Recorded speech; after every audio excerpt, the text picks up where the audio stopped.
जय श्री राम भक्तजनों। आज आपका एक बार फिर से स्वागत है हमारे चैनल आध्यात्मिक एस्ट्रो में। आज हम आपको सुनाने जा रहे हैं विजयादशमी यानी दशहरा की पवित्र कथा, जिसे आप सभी भक्तजन श्रद्धा पूर्वक और भक्ति पूर्वक श्रवण करिए। विजयादशमी या दशहरा का पर्व आश्विन मास की शुक्ल पक्ष की दशमी तिथि को मनाया जाता है। इस दिन भगवान श्री रामचंद्र जी ने लंका पर चढ़ाई करके रावण पर विजय प्राप्त की थी, इसलिए इस पर्व को विजयादशमी भी कहा जाता है। ऐसा मानना है कि अश्विन शुक्ल दशमी को तारा उदय होने के समय विजय नामक काल होता है। यह काल सर्व कार्य सिद्धिदायक होता है। इस दिन राजघरानों में अस्त्र शस्त्र का पूजन भी किया जाता है तथा सीमा उल्लंघन का विधान है। इस दिन नीलकंठ पक्षी का दर्शन अत्यंत शुभ माना जाता है। बंगाल में यह उत्सव दुर्गा पर्व के रूप में बड़ी ही धूमधाम के साथ मनाया जाता है। देश के कोने कोने में इस पर्व से कुछ दिन पहले से ही रामलीलाएं प्रारंभ हो जाती हैं। सूर्यास्त होते ही रावण, कुंभकर्ण तथा मेघनाथ के पुतले जलाए जाते हैं। दुर्गा पूजन, अपराजिता पूजन, विजय प्रमाण, शमी पूजन तथा नवरात्र पारण, दुर्गा विसर्जन इस पर्व के महान कर्म माने जाते हैं। क्षत्रियों का यह बहुत बड़ा पर्व माना जाता है। इस दिन ब्राह्मण सरस्वती पूजन करते हैं, क्षत्रिय शस्त्र पूजन करते हैं तथा वैश्य बही खाते का पूजन करते हैं, इसलिए यह राष्ट्रीय पर्व माना जाता है। यह काल सर्व कार्य सिद्धिदायक होता है। अब हम आपको विजयादशमी की पवित्र कथा को श्रवण कराते हैं। एक बार माता पार्वती जी ने भगवान शंकर से दशहरे के पवित्र त्योहार के फल के बारे में पूछा। शिव जी ने उत्तर दिया कि हे देवी, आश्विन शुक्ल दशमी को सायंकाल में तारा उदय होने के समय विजय नामक काल होता है, जो सब इच्छाओं को व तथा सभी मनोरथों को पूर्ण करने वाला माना जाता है। शत्रु पर विजय पाने के लिए राजा को इसी समय प्रस्थान करना चाहिए।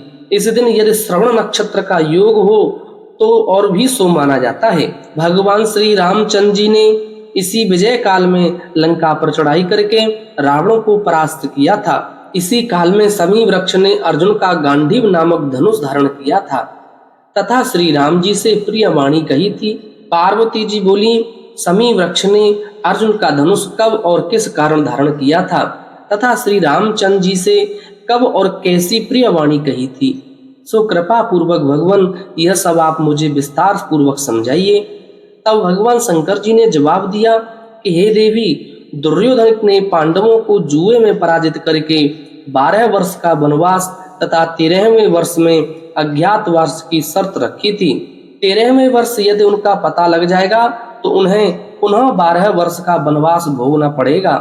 इसी अज्ञातवास में अर्जुन ने अपने गांडीव धनुष को शमी वृक्ष पर छुपा कर रखा था तथा स्वयं बृहन्नला के वेश में राजा विराट के पास नौकरी की थी। जब गौ रक्षा के लिए विराट के पुत्र कुमार ने अर्जुन को अपने साथ लिया, तब अर्जुन ने शमी वृक्ष पर से अपना धनुष उठाया और शत्रुओं पर विजय प्राप्त की थी। जब विजयादशमी के दिन श्री रामचंद्र जी ने लंका पर चढ़ाई करने के लिए प्रस्थान किया था, तो शमी वृक्ष ने श्री रामचंद्र जी को विजय का उद्घोष किया था। विजय काल में शमी का पूजन इसलिए किया जाता है।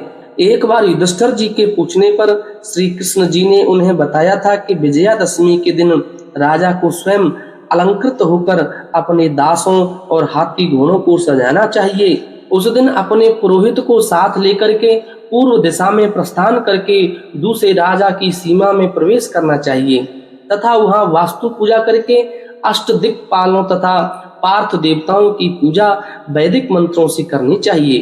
शत्रु की मूर्ति अथवा पुतला बनाकर उसकी छाती में बाण मारना चाहिए तथा पुरोहितों को वेद मंत्रों का उच्चारण करना चाहिए। ब्राह्मणों की पूजा करके हाथी, घोड़ा, अस्त्र शस्त्र का निरीक्षण अवश्य करना चाहिए। जो राजा इस विधि विधान से रण क्षेत्र में गमन करता है, वह सदा अपने शत्रुओं पर विजय प्राप्त करता है, उसकी सर्वत्र विजय होती है। इस विजयदशमी का यही दिव्य महात्मा शास्त्रों में बतलाया गया है। बोली श्री राजा रामचंद्र भगवान की जय। ऐसी ही पवित्र कथाएं श्रवण करने के लिए आप हमारे चैनल आध्यात्मिक एस्ट्रो को अवश्य सब्सक्राइब करें। जय श्री राम, जय श्री कृष्णा।